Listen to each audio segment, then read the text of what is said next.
Guess what time it is? It's Feedback Friday. Okay. Well, Feedback Friday is to teach you about how to learn from other people's paintings and the things that they're doing right, the things that they might need to change. So today, we're going to also teach you a new composition style, one called the silhouette. You're going to love it. Anyway, we've got a review of 6 different paintings today, and we're going to see if we can make them better. Let's look at those paintings right now that we're going to give feedback about. There are all kinds of paintings at different levels, and you're going to see an opportunity to learn from each of them. And even if you're at a higher level, you might go, oh, here's an idea. Or if you're at a lower level, you might go, oh, here's how I can get to a higher level. So those are the 6 paintings that we're gonna do today, and we're gonna give feedback. Remember, a critical part of learning is to get feedback from a separate set of eyes, a fellow artist, a gallery owner, somebody. Now, it's you're gonna learn something from everybody. Everybody has an opinion. Sometimes they're right. Sometimes they may not. You may not agree with their opinion. That's okay too. But when you're getting critiqued,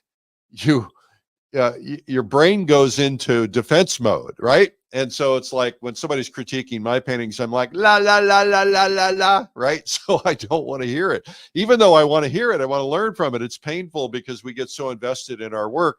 And so you want to get that feedback. And so the goal here is to give you feedback. And I've learned that it's actually easier to learn watching other people's paintings being critiqued than your own, because that way you're not going la la la la la la la, right? Okay. So I'll be making excuses to myself, and then I don't hear them. So it's always nice. And then when you see something in somebody else's paintings, you go, oh, yeah, I do that. The thing that's really been interesting for me is since I started doing this critiques online every Friday, all of a sudden I'm critiquing my own paintings at a higher level, and I'm fixing mistakes that I'm making before I get too far along on them, which is nice. Okay, so welcome to Art School Live Feedback Friday. We're here every weekday at 12 noon with free art lessons, art marketing guidance, and feedback. Let's do this. It's Art School Live with Eric Rhoads. All right, as the publisher of 2 art magazines, 6 art newsletters, frequent competition judge, art coach, 2 decades of painting, I might be able to have a different perspective. I don't know that I'm right. I'm not suggesting I'm right. I'm just offering perspective. And, there are a lot of issues. I started to say mistakes. There are no mistakes, right? You got to experiment. You got to try things. There are a lot of issues that I see repeated time and time and time again. And sometimes it's about composition. Sometimes it's about distance or color or values. It could be a lot of different things. So we're going to actually look at black and white versions and color versions. But my rules, I always try to be kind, try to be generous, to be constructive.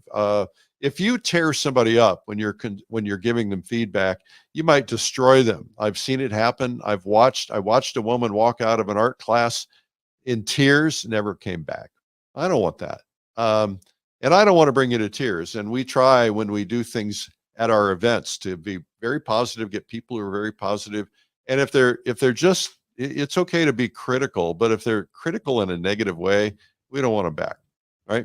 Get it? Okay, so remember, everything's an opinion, nothing's necessarily right. And kind of hard for me to read your comments while we're going, but I'll just say hi now. And I hope that you'll pass this on to others. If you want to submit paintings or a critique, go to streamlinepublishing.com/feedback-Friday. That's streamlinepublishing.com/feedback-Friday. Okay, so I guess what we need to do is get started right now. Okay, our first painting is from Judy Magoon in California. I think Judy submitted some rocks another time too. It sounds familiar. Judy, this is a beautiful painting. I am really having a hard time finding anything wrong with it.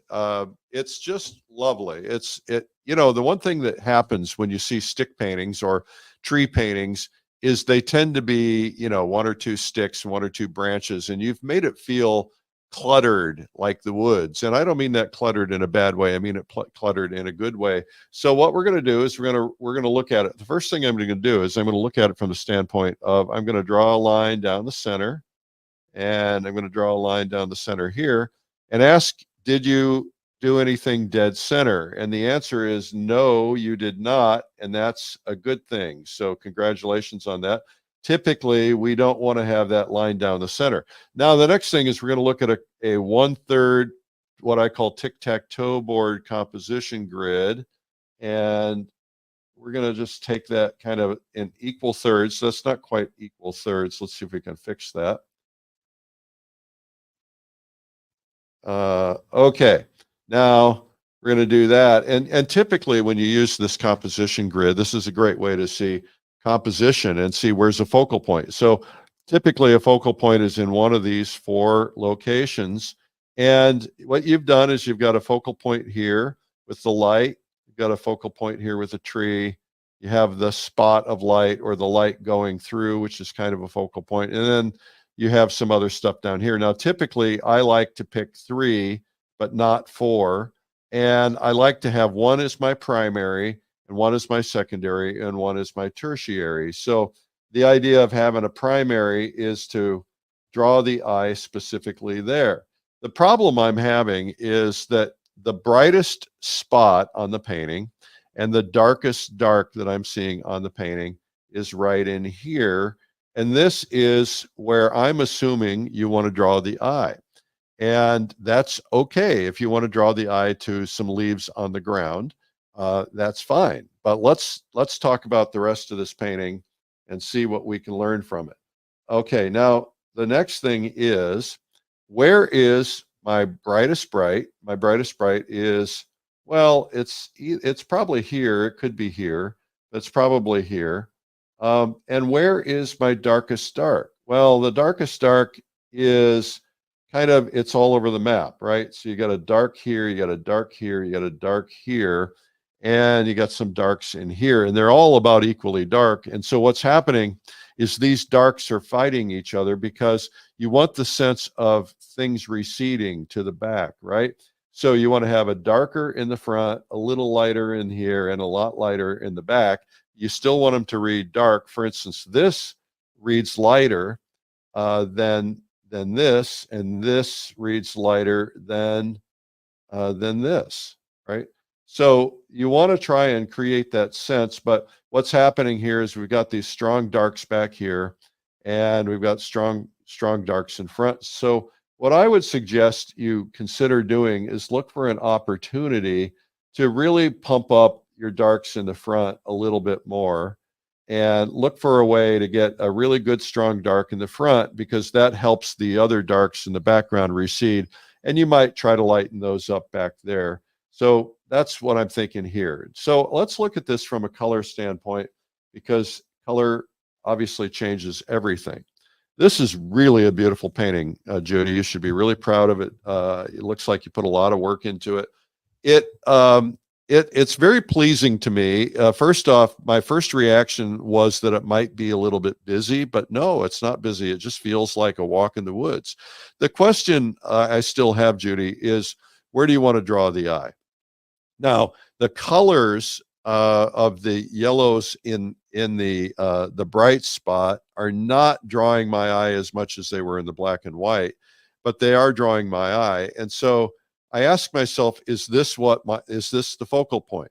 Now, if this were a path, let's just assume this is a path, then let's look at how we might enhance that just a little bit by, maybe if you want this to be a little bit brighter, then maybe just brighten it up a touch where you really want to draw the eye. And you might even have the path kind of coming forward a little bit, and then you might want to reduce that light just a little bit and start drawing me back into the back somewhere down in there. And that way I'm kind of like getting a feel like, oh, they're taking me somewhere. And then the question is, where are you taking me? Are you taking me to a focal point here or a focal point here? Those are the kinds of questions you have to ask yourself. And since I don't know what your intent was, But I typically, if I'm going to make a focal point, it probably would be more likely to be a tree or something. So what I might consider doing is looking for a way to bump up, let's say this is your focal point, maybe bump up the light on this little grouping of trees in here, and, you know, really pump up your yellows just a little bit more right in this area. So it's like, you feel like it's really getting a lot of light. And you have to kind of judge how you do that, how you get the sense of it. But, you know, it doesn't have to be everywhere. You've got a little up here, but you don't want to take it all the way up, because then it's going to draw your eye away. And so you want to look for some spots where you can do your focal point, get your, you know, if you wanted your path to take me to here, then maybe, you know, maybe what you do is you bring your path kind of through here, and then increase the light on the path in here. And that, now you brought me into here, and then you can bring the path back, and then you can kind of take the path, you know, off camera a little bit, or out of the area. And then maybe you know, you lead them to another focal point in here, a secondary focal point. But you want to have a primary focal point. And so that's probably what I would do with this painting. And I would just kind of bump up the darks in the front, and look for a way that I can just, you know, increase the focal point. Quite frankly, it's pretty lovely. Now, the other thing that I would just do here, a couple things I'm noticing, is that what happens is sometimes we get so addicted to all this detail. A lot of this detail in here is drawing my eye. And so a lot of this is drawing me kind of out of here. And so what I would probably just do is look for an opportunity to maybe mute this back just a little bit, you know, so that it's not drawing so much attention. Put the light where you want the eye to go, and that way, you know, you're not drawing so much attention. The other thing is, if you want to draw, you might want to consider kind of mute this back a little bit in here, and, you know, you've got this pretty well muted back. You might mute that back just a little bit more in there. That way, what happens is these two trees in the front really stand out. And then when you decide you're going to pump up some light on them, whatever color you're going to use, you know, then it's really going to stand out. I would probably, these trees are a little separate. I'd probably put them together a little bit, put them a little closer, so that your focal point kind of stays in one area. All right, Judy, that's a really nice job. Congratulations, Judy. We're going to go now to, let's see, we're going to do this one here, which is some really pretty flowers. And this is from Charlotte Spicer in Washington. Congratulations, Charlotte. Nice work. I can't tell from looking at the black and white, but it looks like it might be pastel, but I'm not really sure. I see a couple of things right away that are creating a lot of attention as far as I'm concerned. But first off, let's do the center test. So got our center, and we got our center. And I would say that you're pretty close to being on center, and I'm not so sure I like that. So what I mean by that is this branch here of this flower is kind of going right along the center line. And so you might want to consider if you just brought it a little bit further over, but at least it's not right on it. So that's probably okay. So maybe I'm being ultra critical. The other thing is that this horizon on these leaves is pretty close to darn near center. So you might either bump it up a little bit or bring it down a little bit. And the question really is, where do you want the eye to go? So on the color version, which we'll look at in a minute, you've got all the color on these. And right now, though, all my attention is going into all these whites, all these little white flowers. I like little white flowers. So the question becomes, where do we want the eye to go? If we wanted to do a traditional tic-tac-toe board approach on this, let's take a look at it and ask yourself, what would you do? All right, because that's what you should be doing here. First off, you've got a focal point here with this, so maybe that's in the right place. Maybe you pump that up as your primary focal point. And that means you're going to put your most color, your most chroma, your darkest dark, your lightest light kind of right in there, most of your darkest dark. But what's happening here is my eye is going down here to all these little cute little flowers. And if I'm trying to draw the eye here, what's happening is I'm drawing eye to the highest contrast, which is the light, the little flowers. The other thing I would ask myself is, do I want to take the flowers all the way across the painting, or is there another way I could do that? So let's just mute these back for a second, and we're going to gray them down just by squishing them a little bit. And already that's making it a little bit less attention getting. And what you might want to consider doing is, let's say you want a grouping of little white flowers. Well, maybe you because your focal point's going to be in here, maybe you put a little grouping of white flowers kind of right around that. You can do some others here and there, but I wouldn't make them as bright, because you want them to kind of mute back. And so you can kind of gray them down or put a little blue in them or something, and then you're drawing the eye. But let's look at the color version of this and see what that looks like. Now, this is really looks like you love flowers, and it's a wonderful place to put flowers. I like this. So this changes everything, doesn't it? I mean, value really makes a difference. And your values, I didn't really talk about your values, but let's go back to your black and white for just a second. Your values, I think what we could probably do is we could pump up some of your values in some areas. I'm not able to get that to undo, but let's say I want a nice, good, dark value in the front somewhere, because I want these values to recede. That's something I look for every time. And then, you want to make sure that you've got good form on things. And so what's happening is, I think what I would say is that these need a little bit more dark here and there, maybe not that dark, but just a little bit more dark. One of the things that a lot of us, myself included, have issues with is creating good contrast. And so you want to have, I can't tell which way the light's coming from. Is it here or here? So you want to have create what's called the sense of form. So if the light's coming from here, then you want this to be darker over here, a little lighter in the middle, and then real light in here, and the same over here, and the same on these. But of course, where your focal point is where you're going to put most of the high energy, and you're going to mute everything else back a little bit more. So we're going to go back. So I think your values could use a little bit of work. And so now the values read fairly well down in here, but up at the top, they don't read quite as well. And of course, they're getting more light because they're at the top. But I think if you just pump up the values around some of these flowers a little bit more, it's just going to help them read a little bit more. And you can kind of do an outliney thing, and that can work pretty effectively. Okay, so what's happening in this painting is these white flowers are still drawing my eye, and they're fighting all this beautiful color. Now, I like the white flowers, but let's ask ourselves, where could we put them? So let's go first off, ask ourselves, where do we want our primary focus to be? I think it's probably in here. But it could be in here. So let's pick one. Let's try it first off with this being our primary focal point. So what would we do differently? I think what we could do is, first off, I would probably mute a lot of this stuff back.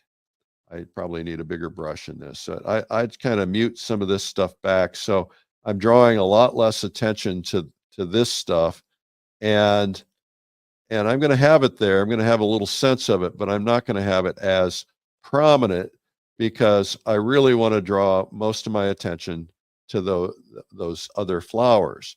And so now, of course, you can do a whole painting that's all flowers, and there's nothing wrong with that. But if you're looking to really enhance something, then I would, and I might take some of these blue flowers, and I might put some of them over here too. So it's surrounding with blue flowers, and that way, and I'm going to look for a way to get some contrast, get some blue flowers in there against these two branches. And what happens is when you do that, it just really pumps up, and then you can really pump up your pinks. You pump up your pinks in your focal point, and your brights, and you get it against that contrast, and all of a sudden those flowers come alive, right? And so that's kind of what might be a way to do it. And then I would probably look for a way to just gently mute back some of this stuff. Oh, and or maybe again, like we talked about before, maybe you just put some of those flowers in here so that they're all kind of around your focal point. You can have them elsewhere, but again, if you're going to do that, then mute them back elsewhere.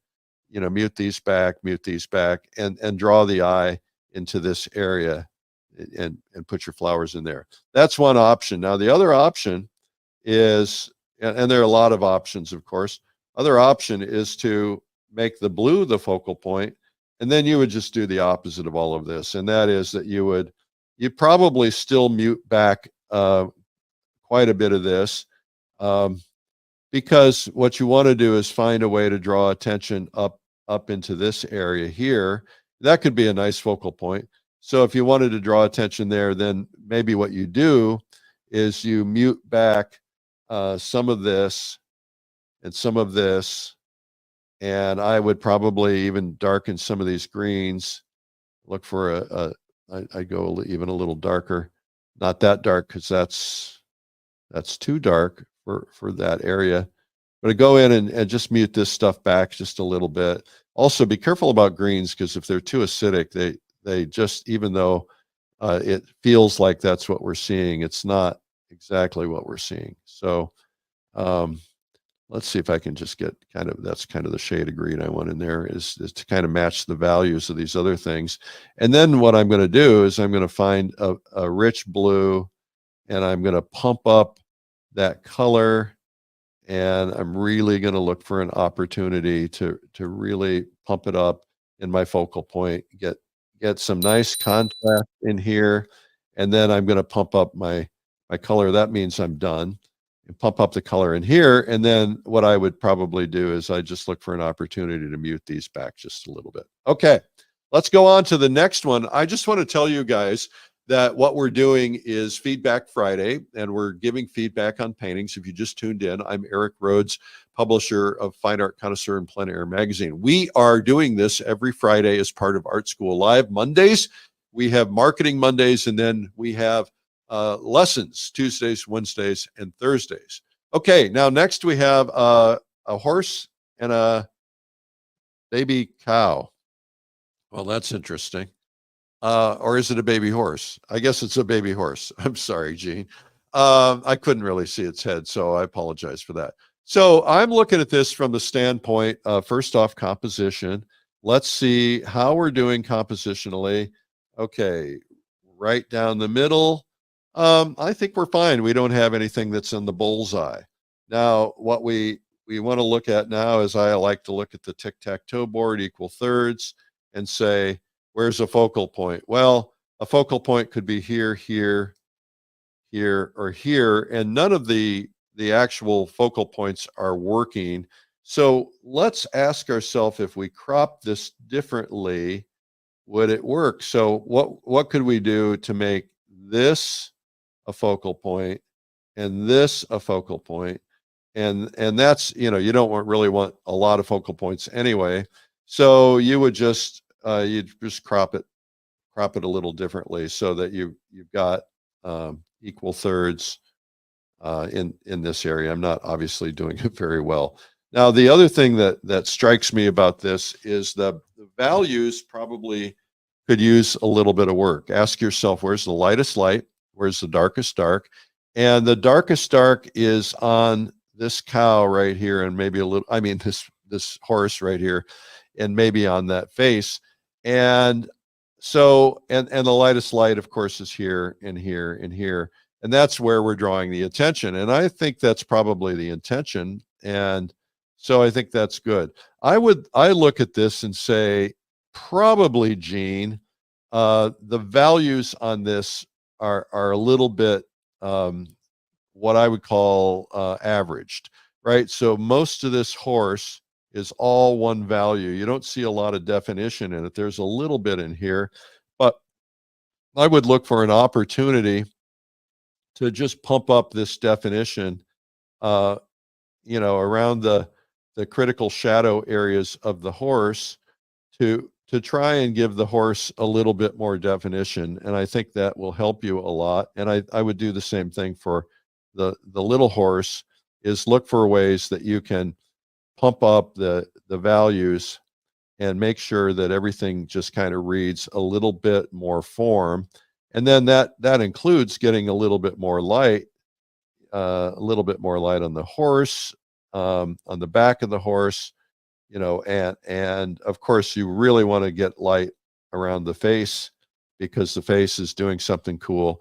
And then I think what you've got a lot of light on the baby horse, but I think what I might do is look for an opportunity to create a little bit of form and just get some of that form in on this horse in here, so that, you know, even though you probably saw that beautiful white spot on the horse, what I might do is I might mute that back just a little bit and draw the attention to the head of the horse, which is feeding. And that might be a way to go about it. But let's see what it looks like in color. All right. So color, there's a whole lot going on here. First off, let me give you some positives. I like the fact that you've done a really nice angle here. I like angles. Angles keep things interesting. Angles create energy. I like the fact that you have a high horizon line, and I think that works really nicely. I would say that your mountains in the background feel distant. Back in here, they feel distant. I would probably make them a little bit bluer, because mountains tend to, they're very gray looking there, and so you might want to just look for an opportunity to blue them up just a little bit, and blue and or purple. That's a good thing to do. And then the other thing is, I'm not seeing light reading very well on this. And so what I might do is consider lightening up or yellowing the sky, or certainly giving it a pretty bright tone. Get the sky a little bit brighter.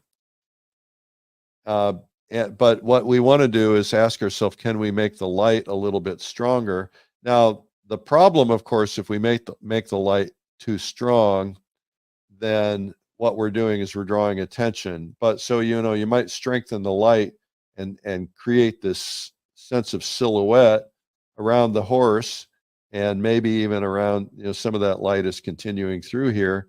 And then, you can mute back other parts of the light, so it kind of feels like the light is hitting this glorious moment in there, because you want it to read like there's some light in there, and some light will help. And then you get some light on the back of this horse, because you've got a really nice rendering of the horse. It's just the values need to be strengthened. And so just by adding some of this light, it just really makes a big difference. And that can really help it. And then see just how that little thing made a difference. And then you probably need to make sure that you're reading light, throughout the scene a little bit, get a little spots of light in, not too distracting, but the idea is to really pull the eye in and into where you want to be. So congratulations on this. I think, let's see what you do. The other thing, it's a little hard to see the head here, and it's going to be a horse. I thought it was a cow just because of the cow print in there, but nice job on that. Congratulations. Okay, let's see. Next up, we're going to, looks like Venice, from Venice, or maybe Italy or someplace. What a lovely painting. This is Lorraine from California. Lorraine, bravo, congratulations. You've done a nice job on this. This reads really well in black and white, and I think that's really important. Now, let me point out some things that you've done well. First off, you've got strong darks up front, and these darks back here are less dark, and these darks back here are less dark. They're still dark, but they're less dark, and that's a good thing, because this helps trick the eye. So getting these really strong darks up front is really a good thing. Your rendering is beautiful, and I like the energy that you've done in the painting. I like the painting overall. I think it's really lovely. I want to be there. That makes me want to be there. This is drawing me in, and I like that. And you've given me a little bit of a spot there to kind of please me. Now let's look at this first off from a dead center standpoint. And you know what? Typically I would say you don't want something dead center, but this is what you've done here is you've got your horizon line on your beach here, and you've got this building, this bright building getting my attention here, and I like it. And so that's just proof that, you know, sometimes being dead center is just fine. And so I don't have a problem with that. Now, if you wanted to, you could move that horizon line up a little bit and that building up a little bit and just enhance this water in here a little bit more. Or you could move it over, but let's look at focal point stuff here. First off, my attention is going right there to these boats. So if we did the tic-tac-toe routine, let's see what happens here. Well, this is a focal point, definitely. And this is really all part of one focal point, but this is kind of a secondary focal point. This is where you'd have a tertiary focal point. And this one doesn't really fit in there. So, you know, you could pump it back there. But quite frankly, I think this works. So let's just look at it from the standpoint of color. Wow, that is a vibrant painting. That's a beautiful job, Lorraine. Terrific. So the color changes a few things for me. First off, I like it. I like the painting a lot. The first reaction I have is that some colors really, really pop, and also sometimes they can look really, really pleasing, and sometimes they can look really, really bright. The first thing that I see on this painting, I know it seems strange, but the first thing that I'm seeing is this bright spot of color. Now, the idea here is that it's drawing me into the boats, and I think that's a really nice thing. And I love that water, and I want to be in that water, and it makes me just want to be there. So I think that's nice. I like the juxtaposition of these two boats and the color, and you know, blue and orange are complementary colors. So what would happen if you made that boat instead of yellow? What would happen if you made that boat an orange? I don't know. Let's just see what happens here. Sometimes if you get a complementary color next to something that is that might make it a little more pleasing. Quite frankly, I don't think so. I think this is probably, I think you've probably done a great job. You mute that back, it's just a little bit too much. So I think I prefer the yellow. What about you guys? I don't know. I think I like the fact that you've carried the yellow out into some of these other things, but be really careful with that because it feels a little intense. What I might look for is maybe you could find a different form of a yellow, like an Indian yellow, for instance, and look for a way to maybe create that so that it's just not the same yellow. Just changing that affects it, and maybe just changing, you know, changing this affects it. That's probably a little light, draws the eye, but it's not too bad really. And you could have little spots here and there, but that just there's not quite so acidic. I think too much of that bright yellow, and I would consider maybe make some of these umbrellas maybe red, and not yellow. That gives you a little variety, even if you saw yellow, because all that yellow is kind of taken away from this boat. And I think what you can do is you can put some little spots of yellow in there for sure, in here, but just balance it out with some other colors. And you know, you've got your reflection in here, and that's pulling you in. I think that's nice.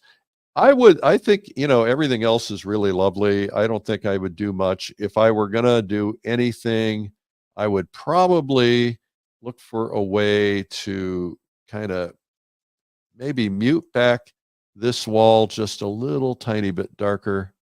That's just a preference-y thing.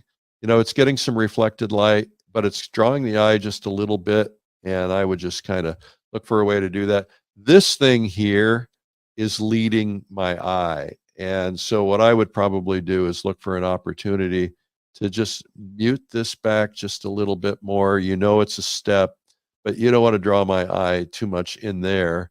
You're already drawing my eye, and I think what you could do is you could take your turquoise, which is a fun color, and whoops, let's take our turquoise, and let's look for a way to lead the eye in a little bit more in here with the turquoise. And so what happens is now you're leading me into here. Now you've got a figure there, and that figure stands out. And by the way, you've done a great job on your figures. I cannot find anything else that I would do other than, a little fine tuning. So I might pump up, let's see, I did that opposite of what I should do.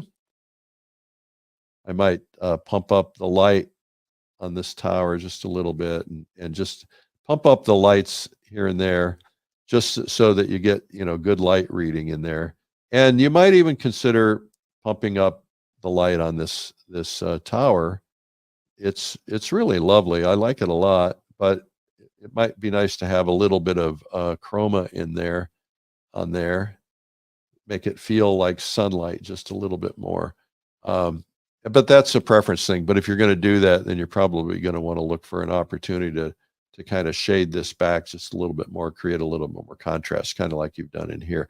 And this stuff up here, it's just drawing the eye, and it's nice, but don't put too much attention to it. So mute it back, because if you draw attention to it, it's like candy, but you just don't need it there. You can just kind of draw it back. You've got all this stuff up in there, and that's nice, and you can soften it up, and it really is a lovely painting. So really, I couldn't do anything to improve it.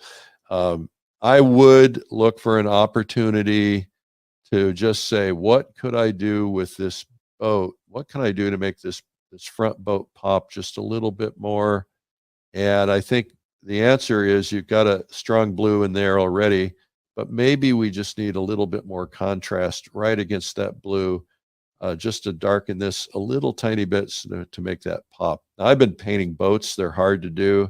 Get some good contrast in here, and that just helps that boat pop just a little bit more, and maybe even a little outline there, a little outline, so that these things pop just a little bit more. So you get some darks in there, and those darks will help. Okay, that's it for Lorraine. Lorraine, you're a rock star. Let's give Lorraine an A+. A+. All right. Now, don't feel bad if I'm not giving you an A+. Okay, next we have the beach scene. The thing that strikes me immediately about this, Karen, is that you've got a really great composition. I think you've sent a wonderful sense of your child or your grandchild. You've got nice body language there. It's like you've caught them at the right moment. So congrats on that. Let's just evaluate this first off from a compositional standpoint. I think it's probably going to do really well. There's, all right, dead center. Nope, nothing there. I think that's good. Tic-tac-toe board, thirds. Wow, look here, major composition there, major composition there. That's really good. I like it. So how do we improve this? I don't know. Let's see if we can figure it out. The first thing is your darkest dark is on the hair. That's probably a good place because that's where you want some good contrast. I might look for an opportunity. We'll try to do this in black and white. I might look for an opportunity to get a little bit more shadow, a dark in here somehow. And maybe, like maybe there's another person standing right there, and you just kind of get a sense that there's somebody there. Get a nice dark shadow in here, so that it's kind of like, oh, there's something going on. Now, the thing is, the problem is it ties together with this shadow, so we got to be careful about that. The other thing is this shadow is a little sharp, and so fuzz the edges of that shadow, and it makes it look more like a shadow, because the shadow typically has a little halo, and so that is a cast shadow, and you might want a couple of sharp spots, but just improving that shadow in there makes a big difference. And so, and then I think the other thing that we've got here is that I think we're lacking a little tiny bit of form. And so we've got some nice darks in here, but let's let's figure out how to get some good darks, darken these darks just a little bit. I know you're out in the light, but figure out how to get the form a little bit darker, and it's going to make a big difference. And so you're going to pump up the darks, and you're going to pump up the lights. And so look for an opportunity where you can build the light. The shoulders are good places to put the light, the arms. I wouldn't want to draw too much attention to these legs down here because that's away from the focal point, but you certainly could. And, you can pump up the light on this side of the body. And of course, you really want to pump up the light on the bucket and the hand, because that's where you're going to get the attention. So you see how that changes things. Now, this out here does not feel like light. It feels like gray sky. Yet down here, it feels like it's sunny. So you might look for an opportunity to do that as well. So let's look at this from a color standpoint. All right. Okay, Karen, Arthur, in Georgia, congratulations on that. Okay, so I can see now that it's a sunset time. The sky is gray. It feels a little bit different. She's got a nice yellow halo around the shadow, which I couldn't see before. So I think that's pretty nice. I would soften that shadow a little bit still, and let's just soften it a little bit more. You can still have that little halo around it. I kind of like that. And just softening it just helps it just a little bit. And remember, you can put a little bit of, you don't want your shadow to be solid, so you can put a little bit of other light in your shadow, and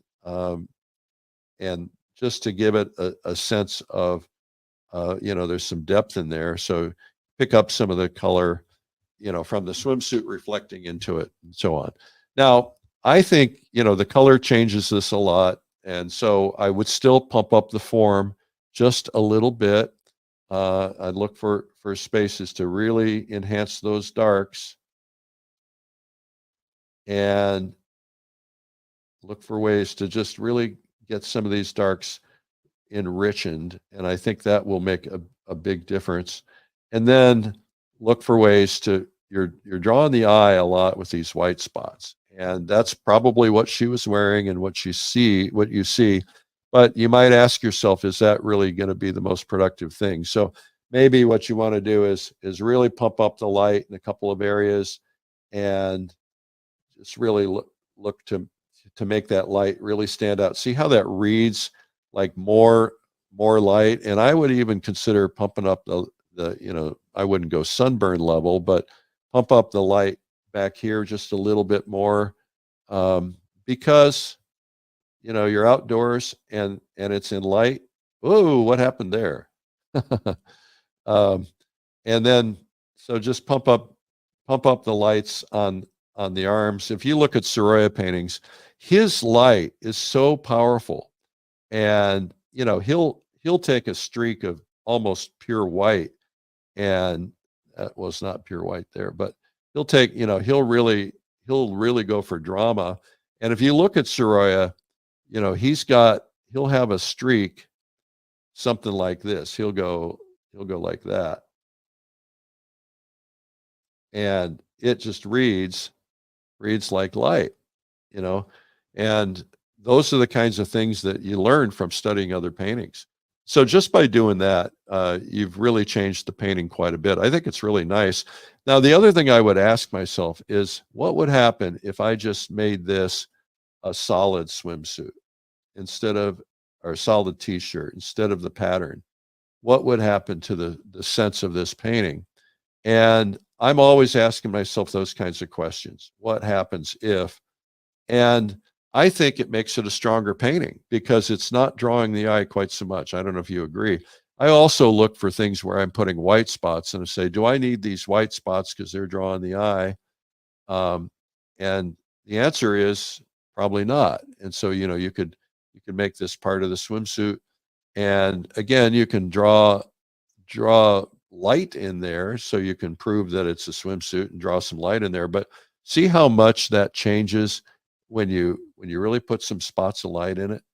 And then, the top of the hair obviously is going to be more along the lines of the hair color, but you can put some really strong light in there on that hair, and what a difference it makes. Now, the other thing is you want to make sure that you're sending the signal of light. And so what you might want to consider doing is pumping up the light around him or her, so that you go, wow, that's really a bright beach out there.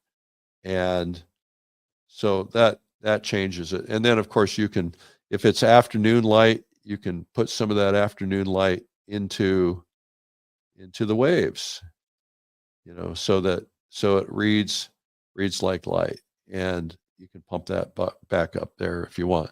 Now, if you wanted to also, I kind of like the darker sky now that I see it here, but if you wanted to, you could kind of bleach out the sky too. It doesn't have to be blue, it can be green. You can do some really nice things with colors, and to create the sense of light. Sometimes just changing out the color. The nice thing about an iPad like this is you can just change it and say, well, I don't like that. Let's try this, and say, oh, well, I don't like that. That's drawn too much attention. And so there's a lot of different things you can do. Anyway, nice job on that. I like that. The one other thing I want to tell you about is that some of the canvas you guys are using is cheap canvas, and I see the weave of cheap canvas a lot. And what happens is, if you're using cotton canvases, I think what happens is cotton canvases tend to soak up everything, especially if they're not well primed. Sometimes the cheap ones, they put one prime of acrylic on them, and they just soak up the paint, and you're gonna see the weave. And I think getting a good amount of paint in there is a good idea. Somebody gave me about 50 cheap cotton canvases, and I use them for testing and projects and give them to friends, and I don't want to put paintings on them because they just suck up the paint, and so they change everything. Okay, we have one more, and this is we're going to end with a big bang, and then we're going to do a composition. This is Luna from Chicago. This looks like a pastel. It is lovely, Luna. Lovely, Luna. And when we look at this from a black and white standpoint, let's just review it. First off, we have the crisscross dead center. And what's happened here is we do have the bridge dead center. So what could we do about that? Well, one thing you could do is you could move the whole composition down a little bit, and that would bring the bridge here, and then the boat down a little bit, and that would be okay. Or you can move the bridge up and move the boat up. That could be okay too. But I like the fact that you've got this skyline in here, and quite frankly, even if that's dead center, that nothing else is dead center really. Maybe some of those buildings in the background, so that's not bugging me much. And this is lovely. Now ask yourself about the tic-tac-toe grid, right? And that is, where's my focal point? Right in here. You've got your boat pretty close to a focal point. It works. And then, you've got a secondary focal point here, could be moved over here. You've got some buildings here. You don't need anything here. And so that works pretty well. Now, the next question is, where's my lightest light? Where's my darkest dark? If you squint to look, you'll see it. And so what you've got here is you've got a pretty strong dark here, but you've got strong dark in here too. I would, again, try to get a stronger dark up front, and then not quite so strong in the back. Lighten that up just a little bit, and that will serve you a little bit better in sense of distance. Get those, if those things are in the distance, those dark marks in the distance are going to draw the eye. So mute them back so that they're not drawing the eye quite so much. These back here, mute them back a little bit. I want to see this in color. I will tell you this, there's a lot of spots going on. This is a busy painting. I think I like it because it's got energy, but I would also say that I can't tell where the light's coming from. And I think, this has got light on the tower. There's light coming from that direction. I'm not necessarily seeing it here, but it's also coming from here. And so my eye is confused. And I think what needs to happen is we need to try and figure out which way is the light coming from. So if it's coming from here, then we're gonna look for an opportunity to mute the boat back here and create a little bit of form. If it's coming from the other side, then we would do the same thing. But let's go to the color, because this is really a beautiful painting. I like it a lot, Luna. Okay, so now I'm even more confused.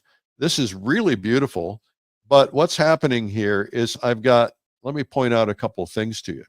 First off, one of the first things I see is this tower.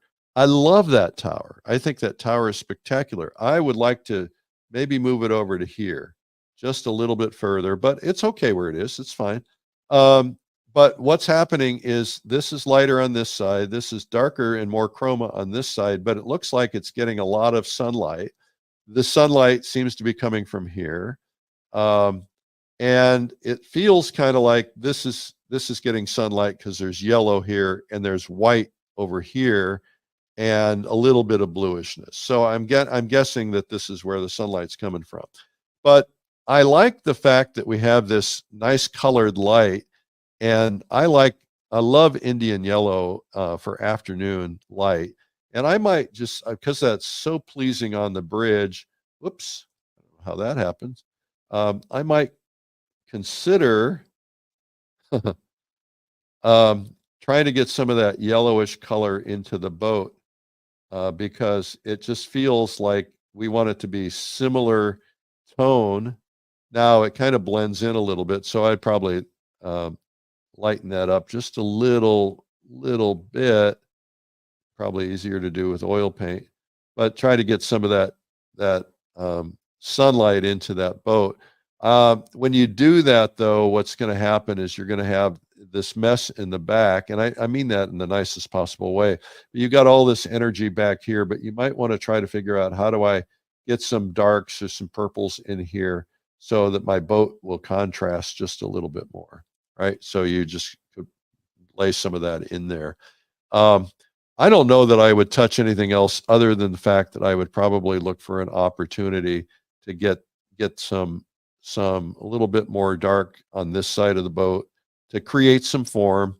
And then, the boat is getting some reflected light, so you can kind of phase into it and, bring some of that in there. But, and then, if you really want to go, full drama, you could, almost, I'd yellow that a little bit, but just look for a way to really make that stand out a little bit more. I think this is a lovely painting. I don't see much else that I would change. You're getting some reflection off of this boat in the front. I think you're taking the eye here, and I think what I would do is kind of mute this back, let this reflect some of those shadows, and that way you're drawing the eye in here, which is a good thing.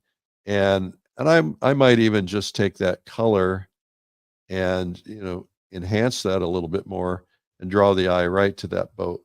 And then that way you're not drawing the eye over here, right? This is really spectacular. I really like it. I love this messy, crazy, fun, energetic thing. I would own this painting. This is so beautiful. So congrats on that. Nice job. Okay. Now what we're going to do is we're going to teach you a composition. And the composition today is called a silhouette composition. And a silhouette composition, we've taught you a lot of different compositions. But a silhouette composition is really nothing more than you take a predominant object and you silhouette it. So let's say you've got a scene here, and your scene is, maybe you got a road going in and you have some trees. So you got a tree in here.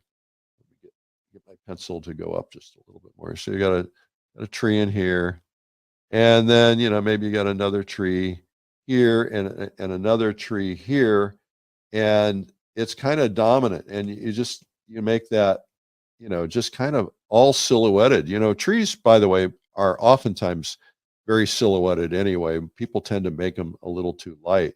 And then you get your shadow from your tree. So it basically is a big, giant silhouetted shape.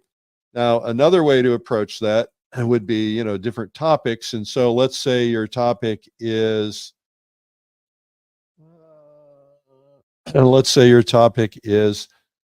sailboat. So maybe you got your water here, and you've got your boat here, and your boat is in silhouette, and the sail is up, and the sail, maybe you got a couple sails on it. The sails are almost in silhouette, not black, but very dark.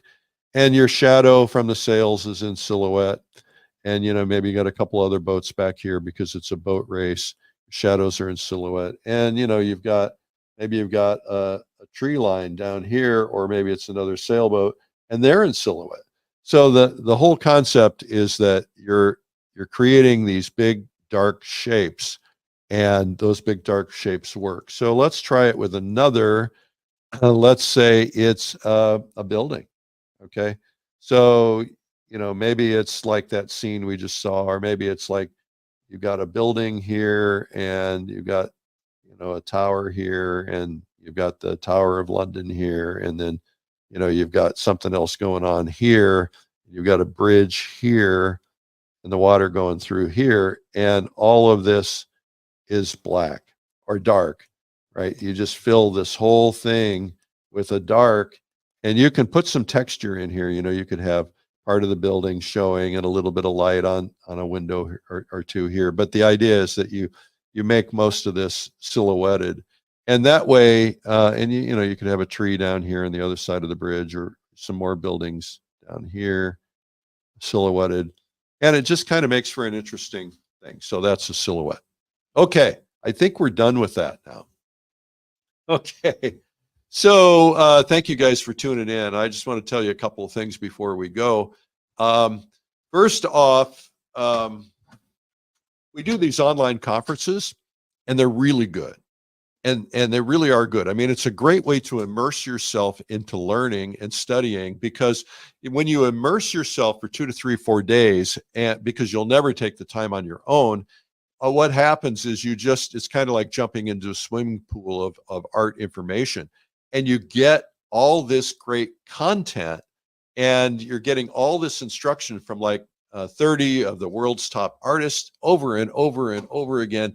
And it's really a terrific experience. And so when you do that, you learn, you grow, and we have these events. We have one coming up in September called Pastel Live. It's for pastel people.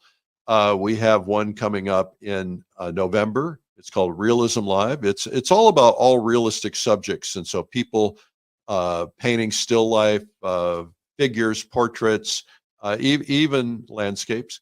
Then we have Watercolor Live. Watercolor Live is in January. It's a terrific event. And then we have a new one in Acrylic Live coming up. So you check those out. And we would love for you to check them out. Just go to whatever the name of it is, Watercolor Live, Pastel Live, Realism Live. Just go to the .com on that. If you're an artist or want to be, we believe anybody can learn to paint, and we're here to help you. We've got a free video for you. You can learn from it. It's called 97 Incredible Art Tips. You can get it online for instant viewing, or you can, and if you get it online, we give it to you in an app so you can watch it on an app. Or you can get a DVD if you really want a DVD. Some people still do. And all we ask is that you pay the shipping on that. But that's at 97artsecrets.com. 97artsecrets.com. Well, I hope you enjoyed Feedback Friday. I hope you learned something from it. We will be back on Art School Live on Monday. Watch for my Sunday Coffee blog this Sunday. Comes out every Sunday morning, coffeewitheric.com. And you want to check that out, because if you're not getting it, I don't really talk about art very much, but I talk about life, theories, and philosophies. And this week's a little controversial. So anyway, we're here every weekday at 12 noon. Monday will be Marketing Monday. Tuesday, Wednesday, Thursday will be lessons with world famous artists joining us. And then Friday, we'll be back on Feedback Friday. I'm Eric Rhoads.